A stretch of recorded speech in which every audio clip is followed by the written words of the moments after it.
मैं डॉक्टर अमित भटनागर पंतनगर कृषि विश्वविद्यालय में सस्य विज्ञान विभाग में प्राध्यापक के पद पर कार्यरत हूँ। इस चैनल के माध्यम से मेरा प्रयास है किसानों तक सही जानकारी पहुंचे ताकि उसका लाभ वो खेती में ले सकें।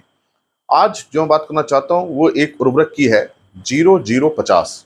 ये उर्वरक क्या है, इसमें कौन कौन से तत्व होते हैं, इसे किस तरीके से देना चाहिए, कब देना चाहिए ताकि हमें इससे बेस्ट रिजल्ट मिले।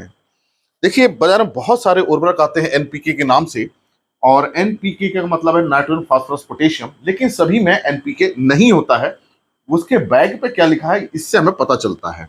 अब देखिए, ये जो उर्वरक है 0050, तो ये जो पहला तत्व होता है ये नाइट्रोजन का होता है, दूसरा तत्व फास्फोरस का होता है जिसे हम P2O5 लिखते हैं, तीसरा तत्व K2O का होता है, अगर कोई चौथा तत्व सल्फर है या जिंक है तो वो लिखा होता है।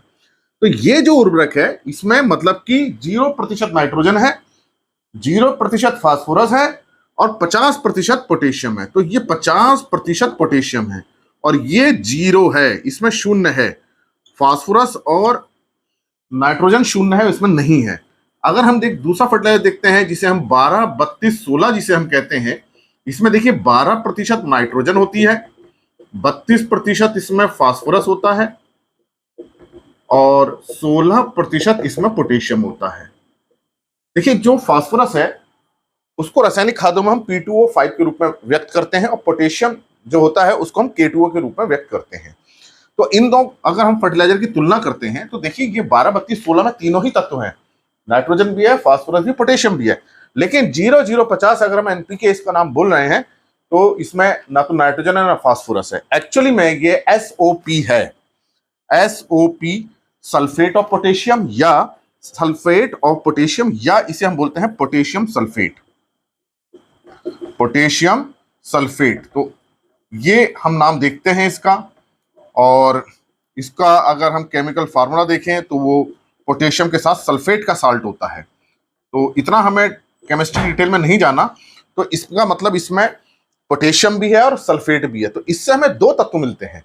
Potassium actually potassium SOP, sulphate of potassium, या हम इसको बोल सकते हैं पोटेशियम सल्फेट। तो इसमें दो तत्व हैं, पोटेशियम मतलब K है और सल्फेट SO4 है। तो इससे हमें गंधक भी मिलता है और पोटेशियम भी मिलता है। तो जो पोटेशियम है ये तो हमें करीब 50% मिलता है और जो सल्फेट है ये करीब हमें 17.5 या 17% तक मिलता है। तो इसका मतलब कि इस फर्टिलाइजर को डालने से हमें दो तत्व मिलते हैं, एक पोटेशियम मिलता है, दूसरा सल्फेट मिलता है, और दोनों ही तत्व बुआई के समय डाले जाते हैं। और ये इसी रूप में जैसे ही पानी में घुल जाता है, ये हाईली वाटर सॉल्युबल है, जैसे ही पानी में डालेंगे ये पोटेशियम है और सल्फेट में टूट जाता है, और ये इस रूप में टूटता है कि पौधे की जड़ें से तुरंत ले लेती हैं। इसका मिट्टी में कोई कन्वर्जन, कोई ट्रांसफॉर्मेशन नहीं होता है। ये बहुत ही अच्छा फर्टिलाइजर है, जैसे ही पानी में डालेंगे घुलेगा, मिट्टी में घुल जाएगा, तुरंत जड़ें पोटेशियम को भी ले लेंगी और सल्फेट को भी ले लेंगी। और जहां सल्फर होता है, केवल S जहां होता है, तो सल्फर अगर किसी खाद में है तो पहले ये सल्फेट में बदलता है, SO4 में बदलता है, तब जड़ें इसे लेती हैं। और ये काम करते हैं सूक्ष्मजीव, बैक्टीरिया इसमें इन्वॉल्व होते हैं, इसमें समय लगता है। लेकिन इस खाद के अंदर सल्फेट पहले से ही है, मतलब इसको कन्वर्ट नहीं होना है। तो जैसी पानी में घुलेगा जड़ें सल्फेट को ले लेंगी। तो ये बहुत अच्छा फर्टिलाइजर है कि, लेकिन इसके साथ समस्या यह है कि बहुत महंगा फर्टिलाइजर है। अगर हम इसको बुआई में प्रयोग करते हैं तो बहुत ज्यादा इसकी मात्रा जरूरत पड़ेगी, जिससे हमारा खेती का खर्चा बढ़ जाएगा और कॉस्ट ऑफ कल्टीवेशन बढ़ेगी। तो इसलिए हम इसको ना प्रयोग करके हम MOP का प्रयोग करते हैं। तो जो MOP है, इसको यहां लिख दे रहा हूं, MOP म्यूरेट ऑफ पोटाश जो है,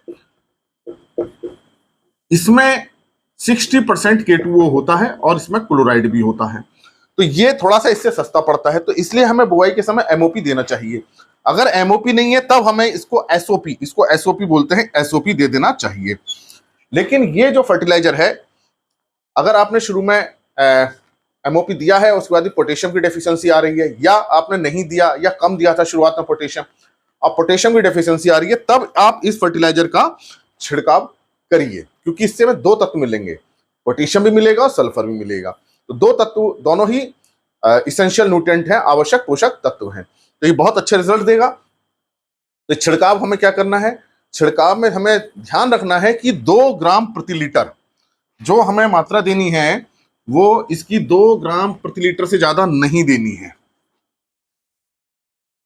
सॉरी, 20 ग्राम, इसको समझिए, 2%, 2% से ज्यादा इसकी मात्रा नहीं देनी चाहिए। तो 2% मतलब हुआ ये 20 ग्राम प्रति लीटर। तो इसका मतलब 1 लीटर पानी में ज्यादा ज्यादा हमें से 20 ग्राम घोलना चाहिए, या 200 ग्राम हो गया 10 लीटर पानी में, प्रति 10 लीटर पानी। ये 2% का घोल है।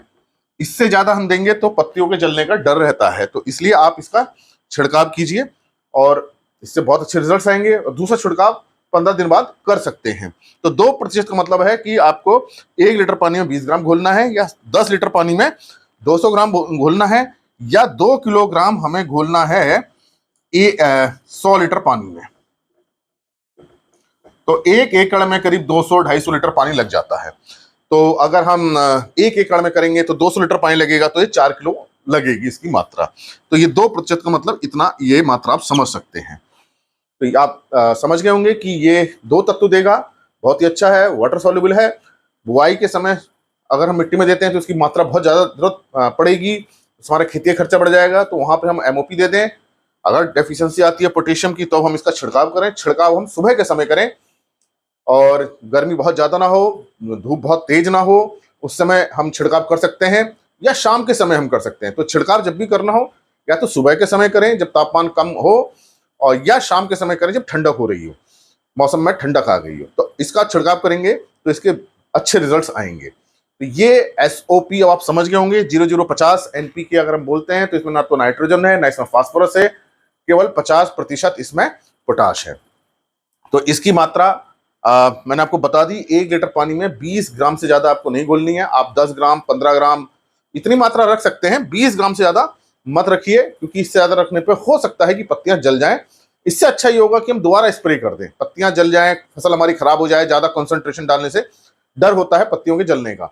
तो इससे अच्छा है कि हम दोबारा स्प्रे कर दें, बजाय इसके कि एक बार में बहुत सारा हम SOP डाल दें। तो आपको समझ में आ गया होगा कि ये SOP है, जो कि 0050 के रूप में आता है। और इसमें दूसरा तत्व क्या है? सल्फर। तो इससे हमें पोटेशियम भी मिलता है और सल्फर भी इससे मिलता है, जिसे हम गंधक कहते हैं। तो इससे हमें 2 तत्व मिल रहे हैं, पोटेशियम मिल रहा है और सल्फर मिल रहा है। और ये सल्फर सल्फेट की फॉर्म में। सबसे अच्छी बात यह है, ये सल्फर सल्फेट की फॉर्म में है, उसी फॉर्म में है जिसमें पौधे की जड़ें इसको एब्जॉर्ब कर लेती हैं, अवशोषित कर लेती हैं। बाकी जो दूसरा सल्फर होता है पहले सल्फेट में बदलेगा, लेकिन ये ऑलरेडी सल्फेट फॉर्म में है। तो एक बहुत अच्छा फायदा ये होता है। पत्ती में भी डालते हैं तो भी पत्तियां पोटेशियम और सल्फेट दोनों को एब्जॉर्ब कर लेती हैं, और पौधे के अंदर जाके दोनों के अच्छे रिजल्ट्स आते हैं।